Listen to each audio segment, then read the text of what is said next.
J'ai décidé de vous emmener avec moi pour une journée à Paris et je vous mentirais si je vous disais que j'avais pas oublié de filmer le début de la journée. Du coup, d'un coup comme ça, on se retrouve dans le train, à savoir que j'avais une place en solo et là vraiment merci la SNCF pour cette invention. Vraiment, mais quel bonheur, j'étais trop contente. À savoir qu'il y a environ 2 heures de trajet depuis Lyon et je tape à chaque fois mes meilleures siestes.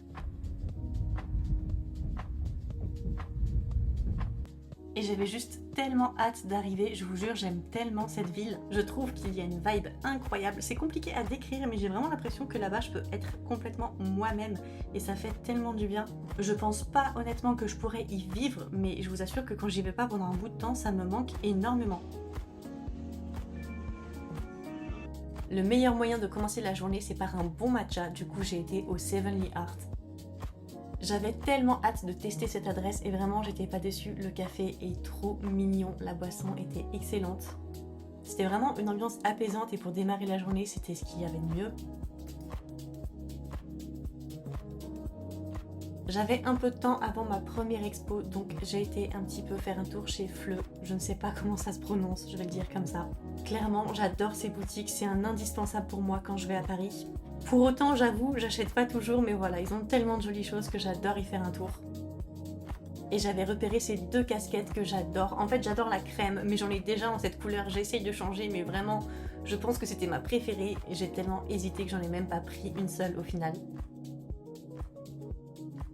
De toute façon, j'étais un peu pressée parce qu'il me restait environ 5 minutes avant l'heure de mon expo et c'était à la Fondation Azzedine Alaïa. Si vous me suivez un peu sur les autres réseaux, vous savez, je pense que c'est mon endroit préféré à Paris. Littéralement, c'est un endroit qui est magnifique. C'était la 3e expo que je faisais là-bas et vraiment, c'est un endroit magnifique. Je pèse mes mots parce que toujours les tenues sont mises en valeur d'une façon absolument incroyable. Chaque expo est différente malgré que ce soit le même lieu et vraiment, c'est une immersion totale. Je vais pas vous cacher qu'à chaque fois, je suis un peu submergée par l'émotion parce que voilà, en tant que grande fan de mode depuis que je suis toute petite, c'est vraiment un endroit qui me tient à cœur et je suis toujours hyper reconnaissante de pouvoir m'y rendre. Et je pense que je vais arrêter de parler pour l'instant, je vais vous laisser savourer un petit peu les images de cette expo.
Une fois l'expo terminée, bien sûr, j'ai fait un petit tour par leur coin librairie qui est absolument génial. Encore une fois, si vous êtes fan de mode, je vous recommande cet endroit. Il y a des livres incroyables. J'en ai pas acheté cette fois parce que j'en avais un précis en tête que j'allais acheter juste après à la Galerie Dior. Ensuite, j'ai profité du beau temps pour marcher un petit peu en quête de mon Joe & Juice.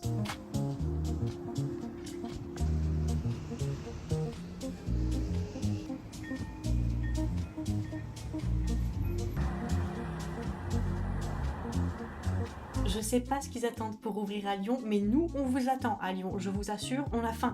On est là, on vous attend de pied ferme. Ça fait partie d'un petit rituel quand je vais à Paris, c'est une petite chose toute simple, hein, mais j'adore aller chercher mon petit tuna cadeau parce qu'il n'y a que là-bas finalement que je peux le savourer. Et je le savourer en marchant, toujours pour profiter du beau temps et pour me rendre à la Galerie Dior. Je pense que c'est un endroit qu'on ne présente plus pour les fans de mode encore une fois, c'est un indispensable vraiment. Par contre, si vous l'avez déjà fait, j'avoue que c'est pas forcément utile de le faire une deuxième fois. C'est vrai que c'est un endroit qui est très touristique, maintenant c'est connu à l'international et il y a tellement de monde que voilà, il faut pouvoir s'armer de patience, ce qui n'est pas toujours mon cas. Ça n'empêche pas que le lieu soit sublime, que les modèles exposés soient tout aussi sublimes, mais voilà, j'avoue que pour le coup, je me suis dit une deuxième fois certes, mais il n'y aura pas de troisième fois. Et comme avec la fondation Azzedine Alaïa, je vous laisse profiter des images tranquillement.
Là, on va arriver sur ma salle préférée qui, en fait, est la plus emblématique, je pense, de la Galerie Dior. C'est pour moi un endroit qui est vraiment hors du temps. Je pourrais littéralement rester assise pendant des heures parce qu'au final, il y a tellement de détails à admirer dans chaque tenue, dans chaque décor qui défile, que c'est vraiment quelque chose qui, oui, voilà, qui mérite d'être savouré. On mérite de prendre du temps devant.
Alors je suis désolée de ce que je vais vous annoncer, mais le vlog est déjà quasiment terminé parce que j'ai eu un lamentable problème de batterie externe. Voilà, j'ai changé de téléphone et la batterie du coup n'était pas assez puissante pour recharger mon téléphone complètement. Et comme il me restait encore pas mal de temps sur la journée, j'ai économisé ma batterie pour pouvoir reprendre mon train du retour et rentrer chez moi. Bon, évidemment, je me suis arrêtée à la boutique de la Galerie Dior et j'ai acheté 2 livres. Voilà, je suis vraiment incorrigible. Et pour la suite, je me suis simplement baladée, j'ai profité de Paris au soleil, je suis allée faire quelques photos en solo aux Tuileries, j'étais assez fière de moi. Et j'ai bien sûr été admirer la vue depuis le rooftop des Galeries Lafayette. Ça, c'est ma tête avec les yeux qui pleurent à cause du vent, c'est super. C'est pas tout à fait ce que j'espérais pour clôturer le vlog, mais voilà, en tout cas, j'espère que ça vous aura plu et je vous dis à bientôt sur YouTube.